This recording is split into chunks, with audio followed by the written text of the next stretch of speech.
Welcome to the Australian Hiker Podcast, Australia's longest running hiking podcast, downloaded over 1.3 million times worldwide and providing you with an Australian perspective on all things hiking. We're your host, Tim and Jill Savage, coming to you from Anmatana and Kuyani country. In today's episode 354 of the Australian Hiker Podcast, brought to you by Australian Hiker, we bring to you the first section including travel days on my current Heysen trail adventure. We hope you enjoy. If you'd like to help support Australian Hiker and this podcast, there are a couple of ways that you can help us out. Firstly, by sharing this podcast with your hiking friends and encouraging them to listen to it. Another way to support us is go to the Australian Hiker website at www.australianhiker.com.au and click on the supporters page and buy us a coffee. You can do a one-off donation or become a monthly supporter. All donations are greatly appreciated and help us to continue producing this podcast and blog. Now let's get on to today's episode.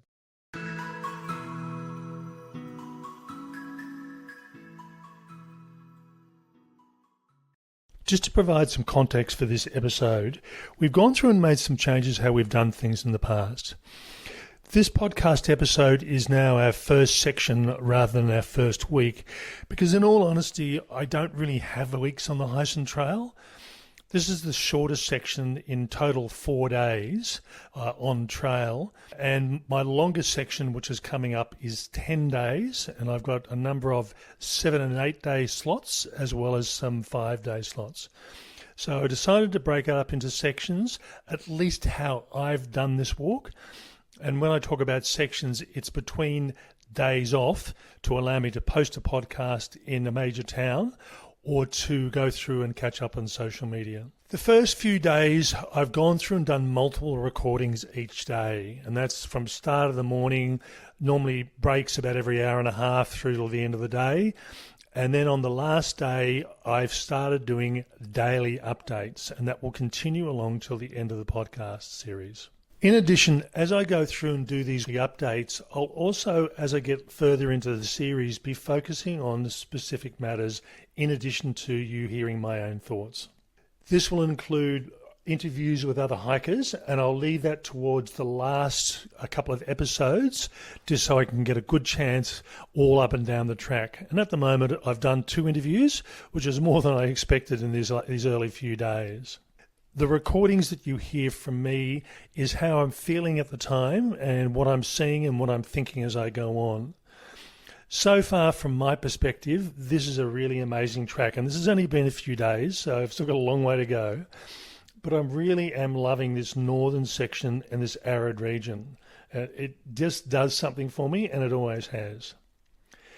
So this podcast will start at our travel day from Canberra and take you through to the trailhead and then the first break period, which is Wilpena Pound, which is where I'm recording this podcast now. It's 7:05 on Tuesday, and today's travel day. I'm here at Canberra Airport, ready to get a flight down to Adelaide, and then this afternoon I get a bus up to Port Augusta. Potentially I could have done all my travelling to the trailhead today, but that relied on everything going perfectly, and I didn't want to take the risk. So given that the transport up to the northern trailhead is only on Wednesdays, the method I've chosen, it just made sense to have a bit of extra time up my sleeve. So looking forward to this, and looking forward to having a good sleep tonight and having a wander around Port Augusta tomorrow. Good evening. It's Tuesday evening the 21st. I'm here at my hotel in Port Augusta, having arrived a couple of hours ago. I turned up here at the hotel, dropped the bags off and went and grabbed some food before coming back to the hotel for a bit of a rest. Didn't really do much else, which I probably should have, but just felt like having a bit of a snooze. The trip up from Adelaide was much faster than I thought it was, actually. We left the bus station in Adelaide at 12:45 and arrived here probably just before 5:30, but it just seemed to go so quickly. One of the things I found when I got on the bus, I noticed there was another person with a hiking pack, and she was sitting near to me, and discovered that she's actually going to be coming up on the same transport that I am to the trailhead today and starting at the same time. I don't know how long we will stay together. Potentially it could be just for one day and that's it. And particularly given that I'm taking rest days to do podcasts. So I think that probably after Wilpena or possibly even Quorn, I probably may not see her again. She's also a bit younger as well. So I think that she's going to be moving a bit faster than I am. Hopefully I'll be able to have a chat to her and get her to do a podcast interview before I do lose touch with her. But it's good to know that there are other people around. And certainly for a lot of this sort of stuff, you don't really know who's actually starting the trail on a given day unless they're posting on social media. So in the case of this other woman that we're starting the same time as me, she's not. So it was a bit of a surprise when somebody else turned up. So, yeah, it'd be good to have some company, even if it's just on the bus trip up, and even for 500 metres, she may decide she's going to do the next camp and do a bit of night hiking tonight, so I'll see what happens from there.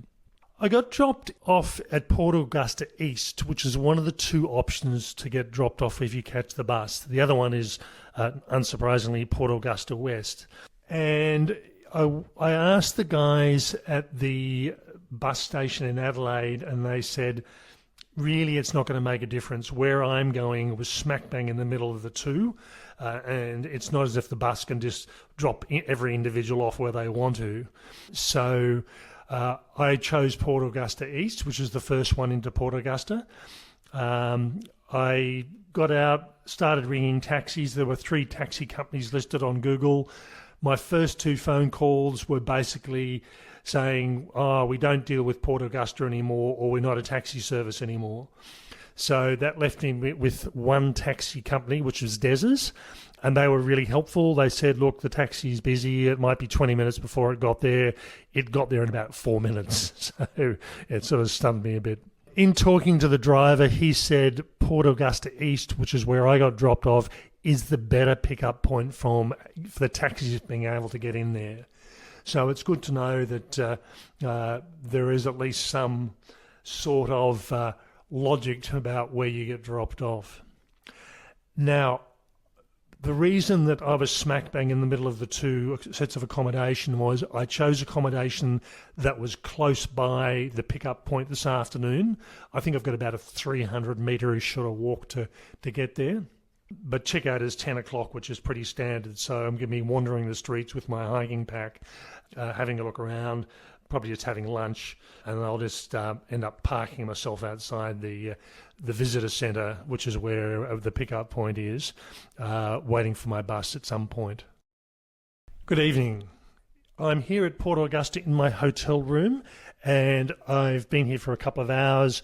I got here, dropped my gear off, and then went up to grab some food, had dinner, and then I'm just doing this recording before I go to bed.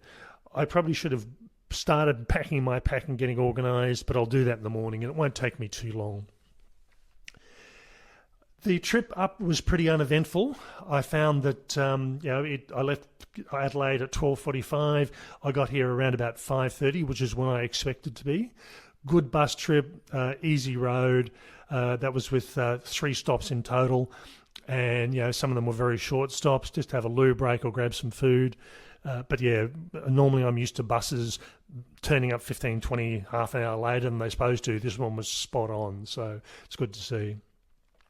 I got dropped off at Port Augusta East, which is the first stop coming into Port Augusta.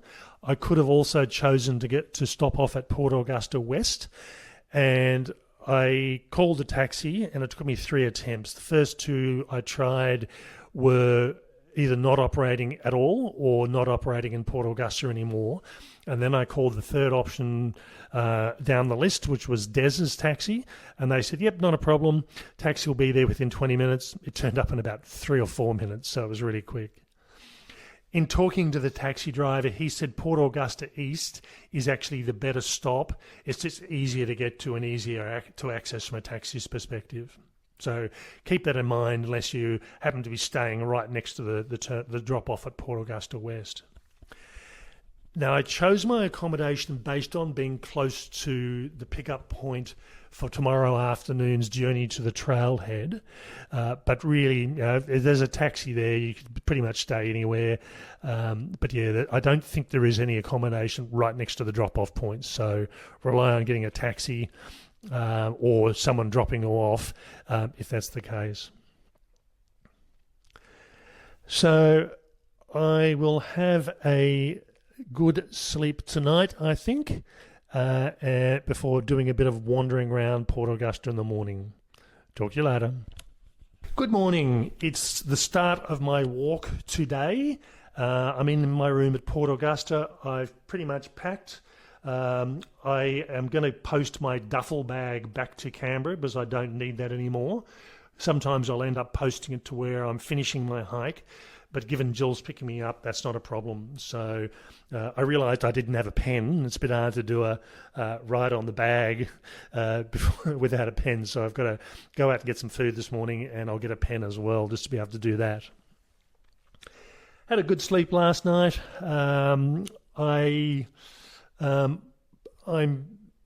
One thing I didn't mention yesterday afternoon was that there was another hiker on the bus to Port Augusta that will be getting the transport up to the trailhead today and starting at the same time, a younger female, and hopefully I'll be able to interview her before she heads off.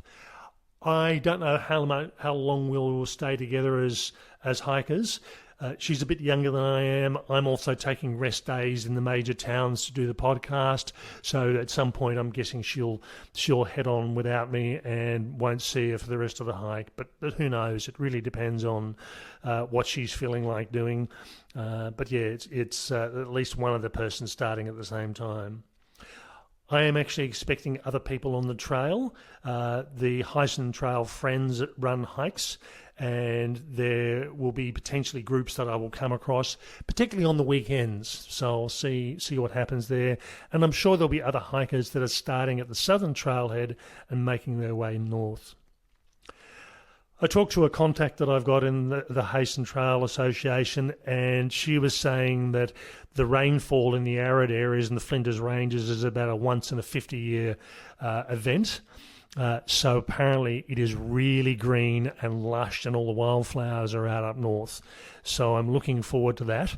I'm an individual that can take anything up to 800 photos a week, and I think if the flowers and the wildflowers and the bush and the wildlife is as good as I think it's going to be, that's going to slow me down.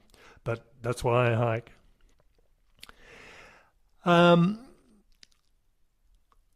just about to head off and grab breakfast, as I said, and buy a pen, and then I'll post my bag back. I'll come back here and check out at 10 o'clock and just have a wander around. So looking forward to starting this afternoon. I'm a bit tentative, actually. I mean, I did a great southwest walk in Tasmania a couple of months ago, and my post-hip operation is really good. Didn't have an issue at all. But that was 260 kilometres. This is 1,200 kilometres. So I'll see how I go. One thing with that trip in Victoria, I lost 5.9 kilos over 2 weeks, which is pretty much as I expect. I normally work on losing 3 kilos a week, and I'm 12 kilos overweight at the moment. Not all fat, I must admit, but there's a lot of it. So I'm looking forward to losing weight at 3 kilos a week.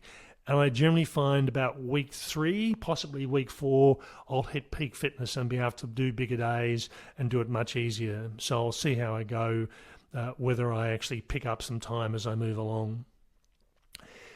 The thing that really stood out to me for this trail is in doing the Bibbulmun track, there was accommodation probably towns every sort of 6 days or so, give or take. And that's reasonably similar here. But the huts or the shelters on the Bibbulmun track are a bit closer together. So it was possible to do 15, 20, 25, 30 or 40 kilometre days you choose. Whereas here I've got some 30 kilometre days, and unless I camp illegally in between sites, I will basically, I'm pretty much stuck on the distances that I've got. So it may be that I don't actually make up any extra days unless I start doing 40-kilometre days, but I'll see how that goes. That's not the plan. Okay, breakfast time. It's 7:35. I'm here in my tent at the very first campsite on the Heysen Trail. And this is the Heysen Trail walk-in camper site.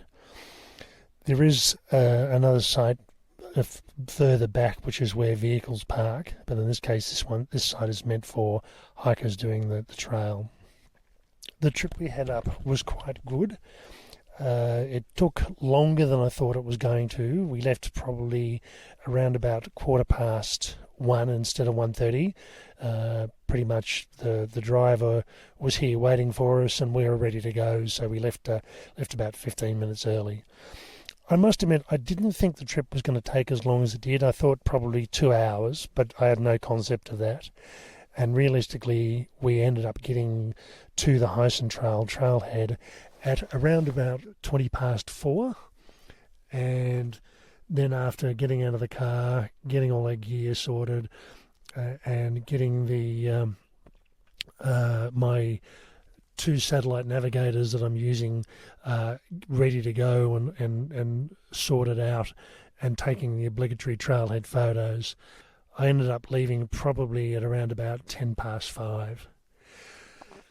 It was a 600 or just on a 600 metre walk to the first campsite, and it was a fairly quick sort of walk. It probably took 15 minutes, I'm guessing, to get in here. And very easy to follow with the trail markers, quite good. I must admit, the small white markers with the red Heysen Trail logo on it, easy to follow, easy to find. I thought, these don't look like they're reflective, but at night time they are very reflective. You shine a light on them, they really do stand out and you can see where they're going. So they just didn't look at one from a distance during the daytime.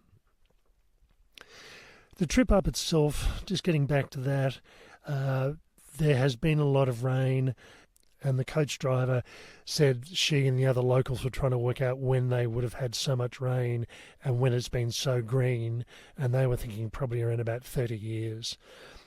So it was really lush, expecting to see a lot of red earth, and there was a lot of green coverage in most of the areas this afternoon. We had a couple of stops along the way. We picked up another hiker in Quorn who's going to be just going from the trailhead, walking back to Quorn to pick up his car and then head off to Melbourne. So he's just doing a short section of the trail. The other female hiker that I met on the bus yesterday, she was pressing on this evening. So whereas the two of us, the one we picked up in Quorn and myself opted for this first campsite, she ended up going on and pressing on to get a good start to the trip itself. And she was certainly moving pretty quickly. So it helps having youth on your side, I think. I certainly can't walk as fast as I could 5 or 6 years ago. The trailhead surprised me a bit. You see all the photos of people having their standing below the arch saying, "Hey, we're here, we're about to start the walk," and to read the lettering correctly on the steel frame, you actually are looking out towards the car park, not onto the trail. So I thought, this is a bit weird, but and when if you had to turn around and have your photo taken the other way, the lettering's actually backwards. So that was a bit of a surprise. Good information scientist here at the trailhead talks about what's going on, the sort of things you expect to see. And it's an easy sort of walk this first day, given it's only 600 metres. By the time we got here, the other guy I'm staying with, and I must admit I can't remember his name, so I'm going to have to find that out tomorrow, and he was already setting up his tent. I do like setting up my tent and all my sleeping gear, which means that I took a bit longer than he did, but he had to set up his tent towards the end of the evening, so I'd rather just get straight into my tent and I'm right. The weather is fairly mild, given that it got down to 0 degrees yesterday, and it may well be the same tonight, but it wasn't that cold. So I ended up putting on my rain jacket, which is a non-breathable jacket, and that was fine. And even now, it's not particularly cold. I've got my sleeping bag liner, which is the thermal liner, and I've got my sleeping bag halfway up my body, but I'm not feeling cold at all. So it'll be interesting to see what happens with it and how cold it gets in the morning. I am trying to get myself organised, I suppose. There's a couple of new pieces of gear which, strangely enough, you get used to having a particular type product or a particular piece of gear or a particular style of gear, and all of a sudden you change something and it doesn't quite fit in the area that you normally had it in. And a good example of that is the gas canister stand. I've opted for a new one, which is a broader stand. It gives a bit more stability, and particularly if you're using larger gas canisters. But I'm trying to think now, where did I put this? I knew exactly where I put it this morning, and I did eventually remember and found it. But usually I knew exactly where it was beforehand. Getting used to a new stove setup and a new pot was a little bit fiddly, but otherwise worked really well for me. And here at the campsite, setting up the tent, there's a number of bare patches where tents have obviously been set up on a regular basis, but it's almost like the whole area is, I'm not saying weedy, it's just all the native plants are because of all the water, are in full bloom and full flush. So, it looks like it's a weed-infested paddock, and I didn't take any photos this evening, but I will in the morning. And it's just because it's so lush, everything's grown, that it's not as bare as you'd normally expect it to be. So far so good, given I've only walked 600 metres, and tomorrow's distance to travel is just on 18 kilometres, so that shouldn't be a difficult thing to do, but I'll see what happens as I go through.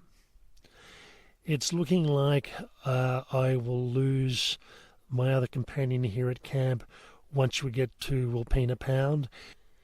He looks like he's only going to stay for the first night and then move on the next day, whereas I'll have an additional rest day just to catch up on social media and do the podcasts. So I'll either be hiking by myself or I'll have people coming behind me and joining up. So I'll see what happens with that.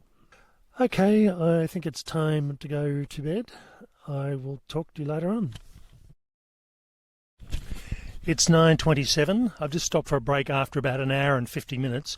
Normally I'm trying to do about an hour and a half, but the vegetation around here, there's no real logs to sit on. And while I could have sat on the ground, I just wanted somewhere that was a bit of sun without being too much, and a log, and I found one just at this point here.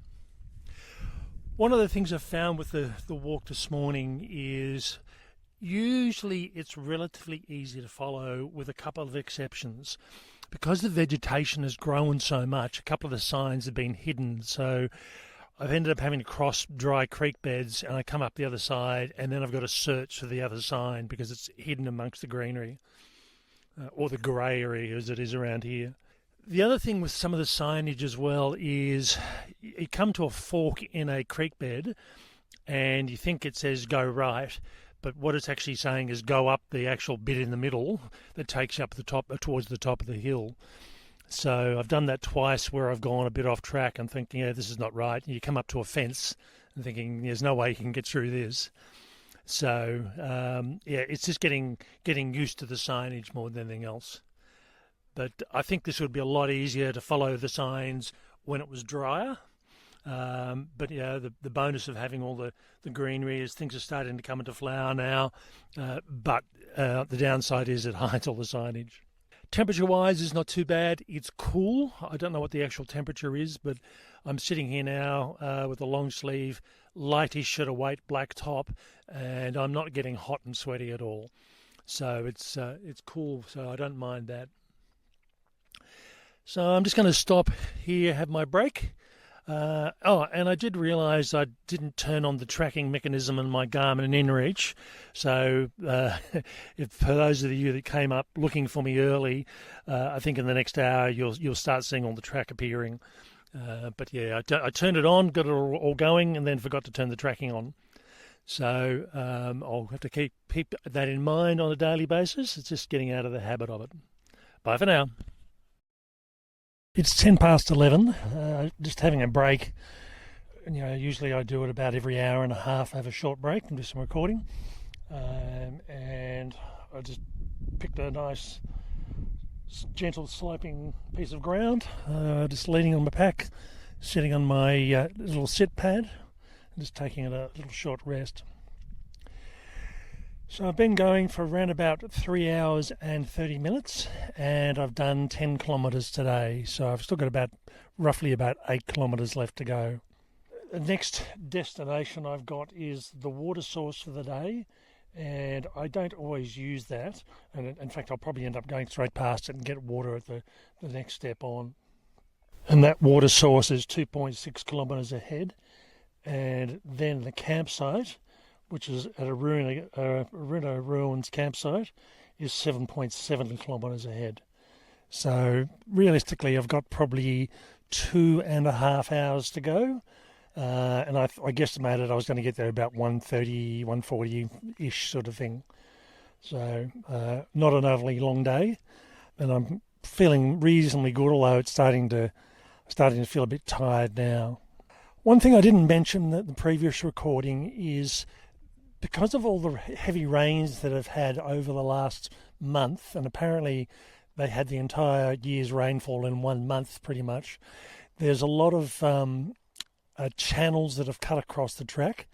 So some of them are just sort of 30 centimetres deep where the water's cut across the track. Others are 1.2 metres deep and about 3 metres wide. And they've turned themselves into little streams basically before it hits the main stream or river at the base of the mountains. So sometimes you just have to work out where the best way to go is, and that combined with the overgrown bushland, sometimes I've had a couple of occasions where I have gone off stream, or it looks like some signs have disappeared, and again you end up hitting a fence line, and it's like, yeah, okay, turn back, and where it looked like there was a track, but no sign, that was actually where you were supposed to go.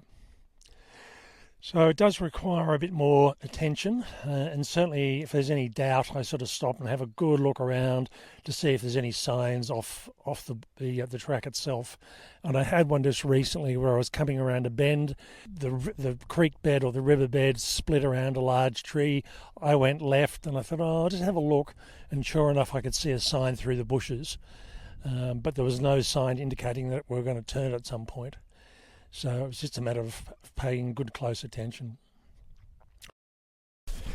It's 6:05. So I'm here at Parachilna campground, and I am in my tent, ready to sleep. It's fairly early. I've been fiddling around just tidying up for the last half hour. Arrived here at 2:10 this afternoon, and it was a bit of a quick happening, I suppose. So I was walking down the track, walked out into an open paddock and crossed a fence, and all of a sudden I could see the ruins of the old structure just up on top of the hill. Once I got there, had a quick look around, and then down into the valley below was the campground.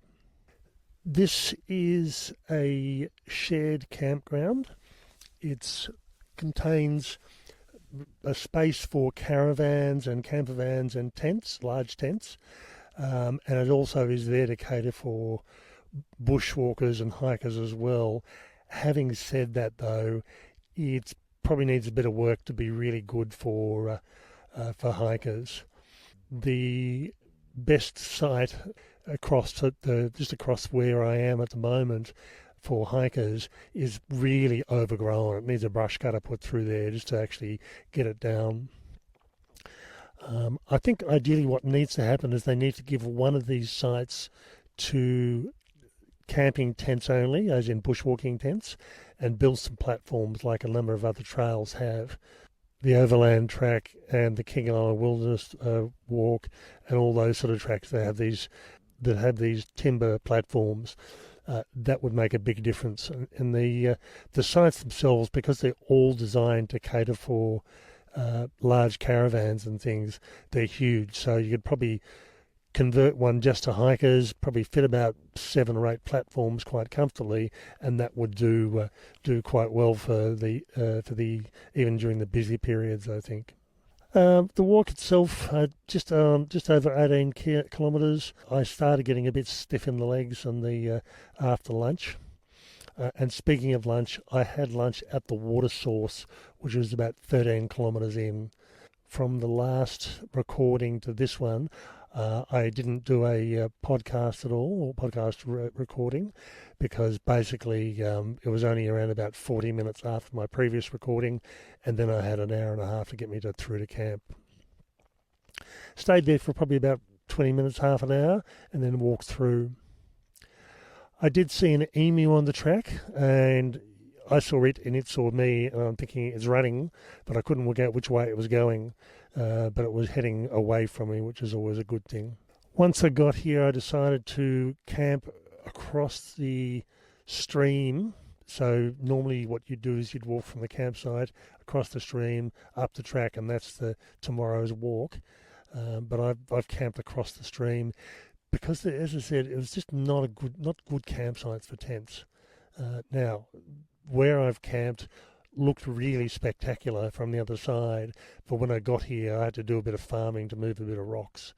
But it does look like there have been a number of people that have come in here at some point, and there's a fire pit and there's a seat, with 10 or 12 large rocks for people to sit on. So I think people have actually made use of this side of things.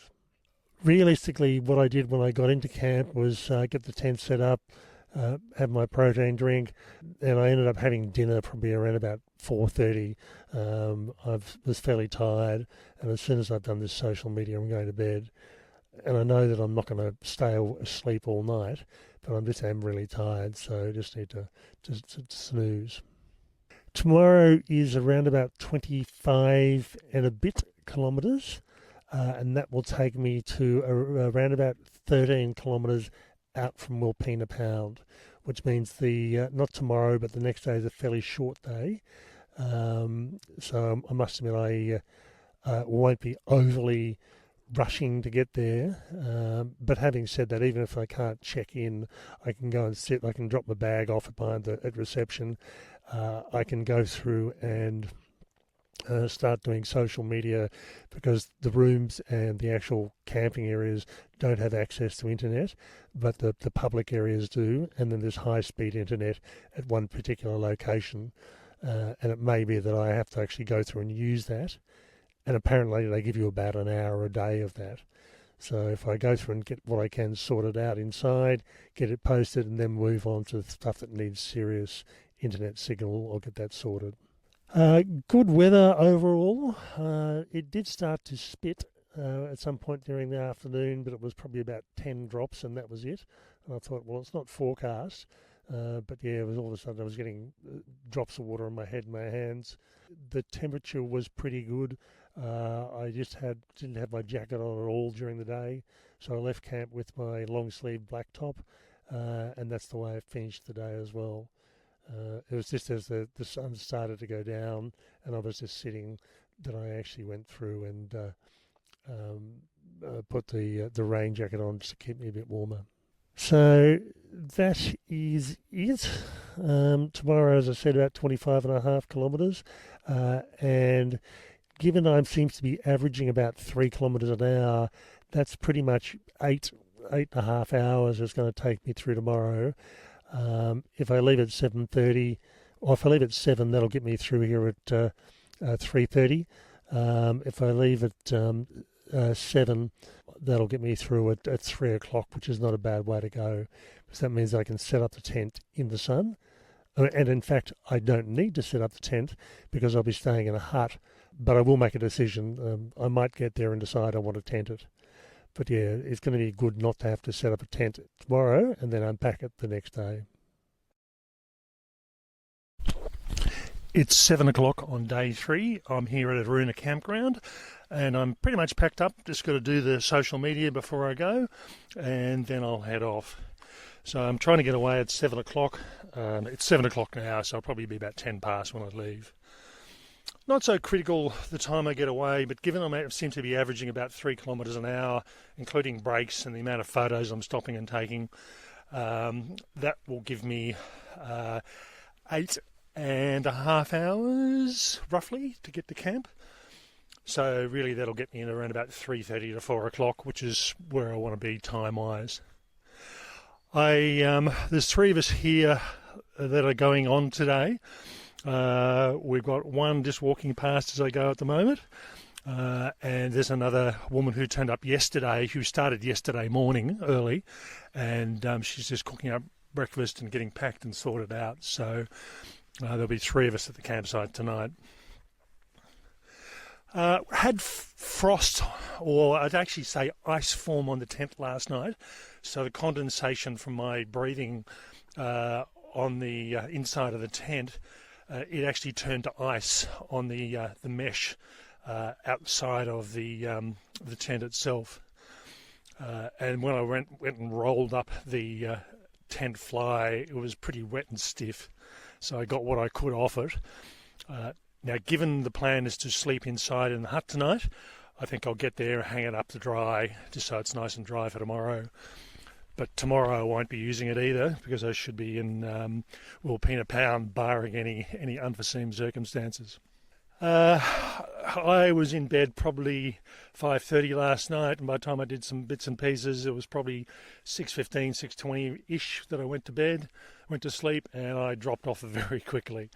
Woke up around about 9:30, then probably around about 11, then about 2, and then about 4 again, and by 4 it's like, right, I'm awake. So I started doing some posts for the social media, getting ready for when I can actually post them, which is looking like Wilpena.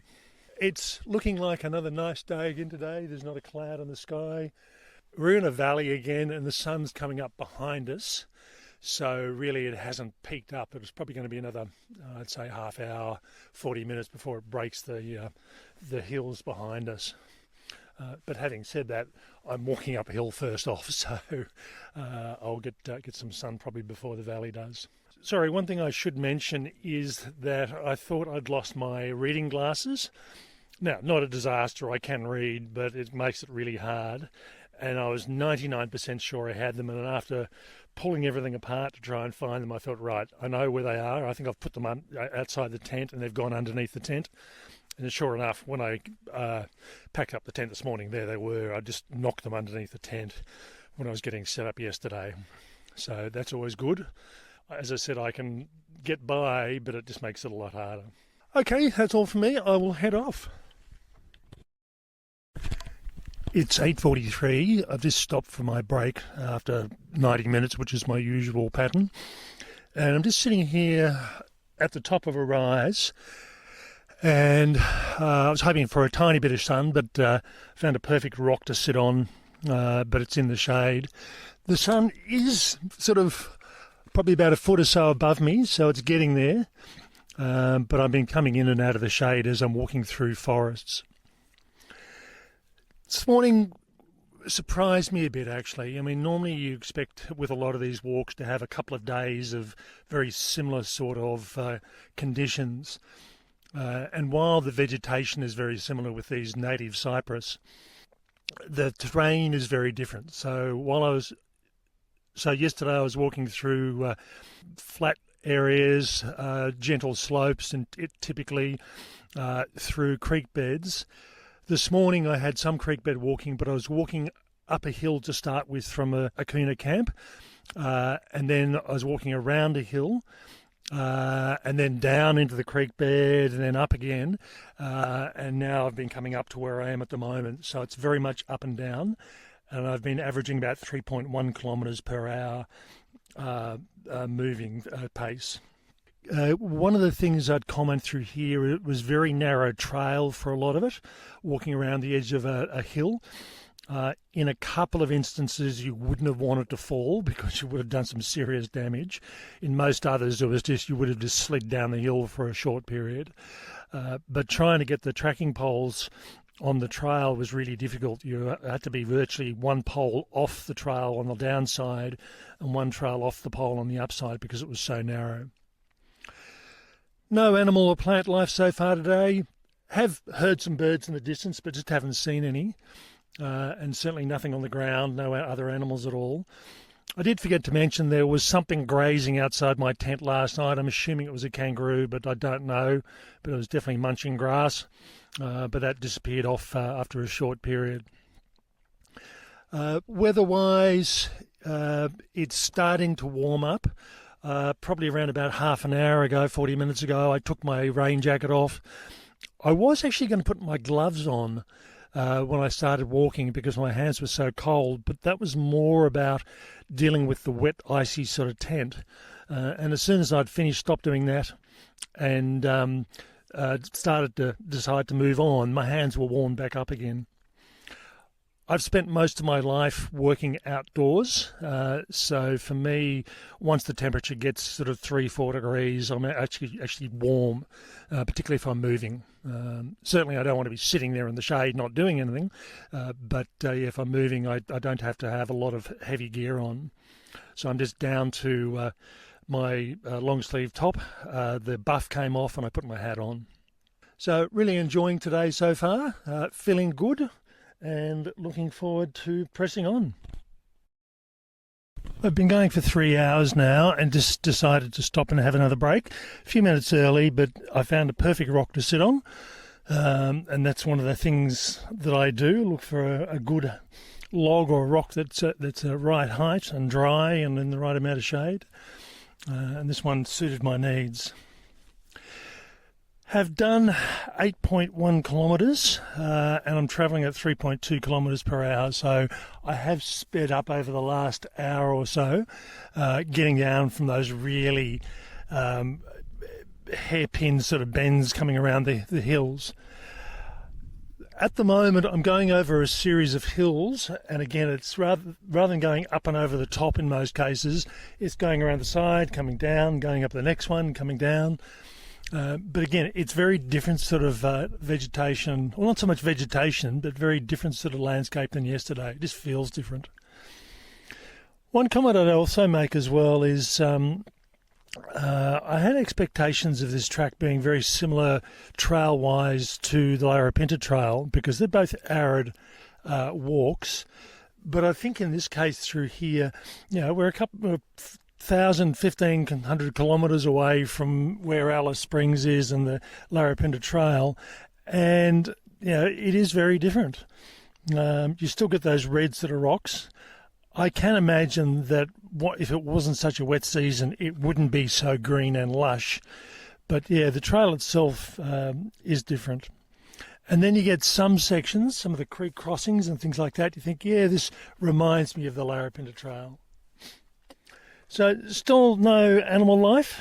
Again, hearing birds, but not actually seeing them. And I just came past a hut, an old hut that was put in by the farmer of the day, but it's no longer a working farm. It's now a national park, and that was Manila Hut. So it's pretty much a series of ruins. So this is Ilkara National Park that we're in now, and this is one of the sections that isn't private property on the Heysen Trail. And the signage has changed. There's lots of signage because it tends to be combined with other walks. So if people are doing walks from the Aruna campgrounds, there's a series of walks you could go through and do, and there's a whole batch of them interconnected. So this one would be a very long one if someone's going through and doing that. But it's got a slightly different sign. It's a small square Heysen Trail logo on top of a post. And at one stage I thought, I'm 99% sure I'm going in the right direction, but I just wanted to check. So I got out, far out guide on the phone, spot on the trail where I'm supposed to be. But every so often it's just good to check to make sure I haven't gone to some random location. It's 12:18. I'm here at Trenzoa Camp, or campsite, and I'm just having lunch. So this campsite's around about 13 kilometres in, so I've got around about 12.5 kilometres left to go, so it's pretty much the halfway spot for the day. at least campsites like this do provide a bit of versatility. So if someone wants to only do a really slow trip and do Torquay sort of sections, it's not always catered for, but there's a good lot of choices to do that with. As I was filling up my water at the water tank, there was a couple of bike riders came in that are doing the Mawson Trail, which is pretty close by the Heysen Trail at this stage. So they're just waiting for someone to meet them here, bring them some food, and then they'll head on, although they're going to do it a lot faster than I will. Typical sort of campsite compared to, say, last night. Lots of big areas. You'd fit some very large caravans in here if you really wanted to. It's close by a riverbed, although it's bone dry at the moment, like a lot of them. But when it does look like that, when it does flood, it'll be quite a large, fast-flowing sort of creek/river. Lots of greenery around, but otherwise it's a bit more open, I suppose, than the Aruna, which I came from this morning. Feeling okay, not travelling overly fast. Again, it was around about 3 kilometres per hour. So given that, I've got four and a bit hours, and I want to try and get away from here at 12:30. So that'll get me through at 4:30 to 5-ish this evening. Later than I would have liked, but I'm glad I left at 7 o'clock this morning. Otherwise, it would have been starting to get on dark by the time I got in. Okay, I'll finish my lunch off and head off. It's 2:30 in the afternoon, and I've got 4.7 kilometres left to go. And based on my average distance for the day, that's probably around about an hour and 40 minutes. So I'll be there by 4:30, depending on how long I take here. This last section of the walk into Yannianna Hut is through what looks like open farmland at one stage. Very open, trees scattered through.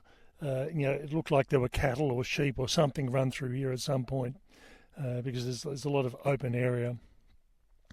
I passed a sign a few kilometres back saying they're doing spotlight shooting to control pests, and you had to stay within 20 metres of the track at all times at night time, and also they're not shooting anywhere near the hut at all. But yeah, it's interesting to know, because not that I go wandering off track, but if I had decided to do some night hiking to come to this hut, I would have been wondering what was going on with the shooting. My feet are starting to get a bit hot. I'll be right until I get into the end of today, but I'm going to need to tape my feet tomorrow, otherwise I'll start getting blisters. So it's only for one day. Then I'm in Wilpena for the following day, and then I'll probably end up taping my feet when I come back out of Wilpena as well. I'm currently sitting here in the shade of a large tree just on the edge of the track and cooling down and just doing this recording, but otherwise I'm just about right to go and press on. Good evening. It's 5:30. I'm here at Yannianna Hut on the Heysen Trail, my third day, second serious day, and having completed roughly about 24.5 kilometres. Good day today. Very different vegetation in the afternoon, because we were going through what was called Aruna Station, one of the big farming stations. There's a lot more open land, and I had a lot of road walking this afternoon. So pretty much from lunchtime onwards was all road walking, and that was fine. Crossing a few creek beds here and there. I must have this look about me. I was walking down the road. I probably had 80 metres to go before I turned right into this hut, and someone stopped and said, "Are you okay? Do you need a lift? Do you want some water?" I said, "Oh, I'm almost there." And they said, "Oh, we can drop you off." I said, "Oh, look, I'm just about to go bush." But people don't seem to have a concept of, I was walking with tracking poles, I had a pack on, I wasn't some homeless person in the middle of nowhere. So I've seemed to get asked this question an awful lot. The hut itself is quite good. It's a metal hut, it's basic. It could do with a fiberglass or perspex sheeting in the roof just to get a bit more light inside. But otherwise, it does the job. There's 3 of us sleeping in there tonight on the floor, which means we don't have to set up the tent and pack the tent down tomorrow morning, which is a good bonus. The downside is having to get up and go to the toilet in the middle of the night. Given how early I go to bed, I'll probably need to go about 3 times. And I don't actually have to do that when I'm in a tent. Too much information, I suppose. But in this case here, it's a bit hard to do anything else. So I've got to get up, go outside, far enough away, and go to the loo. So it'll be three times tonight. Looking forward to getting into Wilpena Pound tomorrow. Another 22-ish kilometre day. Not that far down the valley, really. Well, 20 kilometres isn't that far from a driving perspective, but certainly from a walking perspective, it'll take me about 8 hours. Today I did the 25 and roughly 25 and a half kilometres in 8 hours, which was pretty good. So it's a bit better than 3 kilometres an hour, but that was particularly because of the road walking this afternoon. It did slow me down this morning because of the narrow track on the not cliffs, but close on it. Okay, that's me. Talk to you later. Good evening, and I'm here at Wilpena Pound. Today was a bit of an interesting day. I left last out of camp, which is not unsurprising given I've got social media and videos and images to take. And in addition, I think I've mentioned this a number of times before, I will take anything up to about 800 photos a week. And I'm certainly on par for that at the moment. I'm a bit of a photography buff. I'm not necessarily claiming to be an expert, but I just enjoy taking photos. And every so often I'll come up with a really good one. A couple of highlights for today is I started off relatively easy and the sun was up, but it hadn't quite crested the hills. And I had a couple of high hills to peak. Coming down from the top of the second one, had it have been raining, it wouldn't have been a fun trip. It's that grey sort of clay that can become quite slippery when wet. My feet had good traction in it, but I was just taking it careful, making sure I didn't slip down and injure myself. Got down the bottom of the hill and it took me about 10 minutes to work out where I was supposed to be going. And it sort of appeared that I should have been travelling down the creek bed, but I wasn't sure. So eventually I went back, had a look at the last sign I saw, and when I got close, I realised that it did say follow creek bed, but because of the overgrowth, all I could see was the top sign with the arrow. So that's one disadvantage of having all this lush greenery around at the moment. Followed along the creek bed for quite a while, managed to stay out of the water and keep my feet dry before coming off trail. Then where I had a series of off-trail and on-trail situations before I came across a couple of other hikers. So one hiker who was travelling from Quorn to Parachilna in the north, and one who was travelling from Wilpena Pound to Parachilna. So it was good to see other people on the trail, particularly the section hikers. And I must admit, I didn't expect to have this many people this early on in the trail. Got to Wilpena Pound round about 3:45, 4 o'clock in the afternoon. Now, I suppose I had I'll use the word here, startle. I was walking along the road, enjoying the scenery, and I hear this loud thudding noise coming towards me from behind. And I thought, what the hell is that? And it was an emu. It was probably about 5 metres off to my left. And I don't know why I did not see it, but it obviously thought I saw it and decided to run out of the way and kept on going. It then disappeared up the road to hide underneath a tree or sit underneath a tree, and again I wouldn't have noticed it had it not moved again. So I did this 3 times. So I don't know whether it was just the typical bird brain not thinking about what's going on, or it was trying to lead me away from nest. I don't know. Continued on from there, and from around about 10 o'clock, 10:20, I was on Management Road for most of the way into Wilpena. And when you think Management Road, you think, oh, this is really boring, but the scenery is really good. And when I say management road, I mean four-wheel drive track. So you're not going to get a sedan in here. But yeah, it was interesting. The walking was easy, and you could just focus on the scenery, which was quite nice. And I think this is the thing I'm really enjoying about this trip, is that even though I'm only 4 days of walking in, every day has been different. Yes, a lot of the vegetation has been the same, but it's arranged differently. You're closer to some of the mountains than others.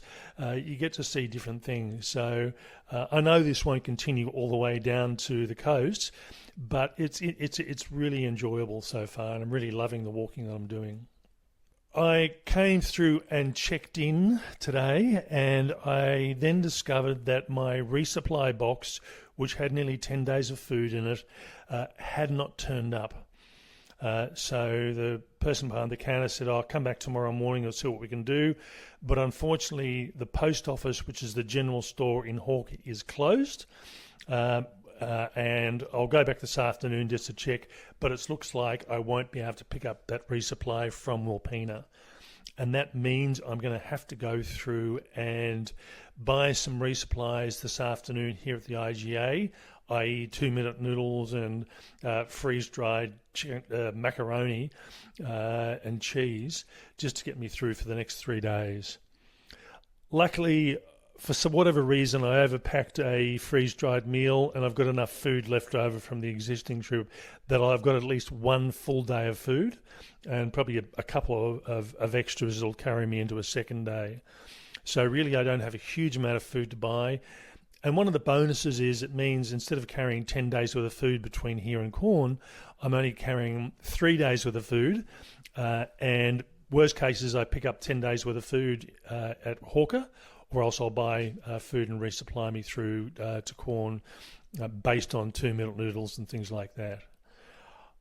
I'm not a snob about this sort of stuff, but when you look at the nutritional value of things like 2-minute noodles, they don't stack up well against freeze-dried meals. Yes, they're very cheap in comparison, but I lose 3 kilos a week as it is. Living on 2-minute noodles, I'm going to have to find lots of calories somewhere to boost me up over the next few days. But it means my weight loss is going to accelerate over this next few days at least. Okay, I am going to have a shower now. I've got dinner booked at the local restaurant, and it turned out to be a really nice dinner too. I had a goat curry, and I love goat curry, so I'm tempted to have the same thing again tomorrow night. It's time to go to bed and try and get a bit of rest and sleep, and I'll see how I go tomorrow. It's day 5, and technically it's a rest day because I'm not walking. But mind you, I've been up to the shops 3 times today, and it's probably around about 400 metres round trip each way, so I've done a bit of distance today. But otherwise, I've been sitting in a chair all day in my room, looking at doing social media, working out what I need to do food-wise. I will go back again this afternoon around 3 o'clock just to make sure that it hasn't magically turned up. I doubt it. So I am going to have to buy some food from the supermarket. That means I've also got to pack and get myself organised this afternoon. I've charged most of my electronics. I just need to do a top-off on a couple of things tomorrow, like my phone and my fitness watch, just to make sure that it's right to carry me through. I am carrying a reasonably large power bank, which I haven't had to use for a huge amount as yet, but I was expecting to have to do that over the coming trip.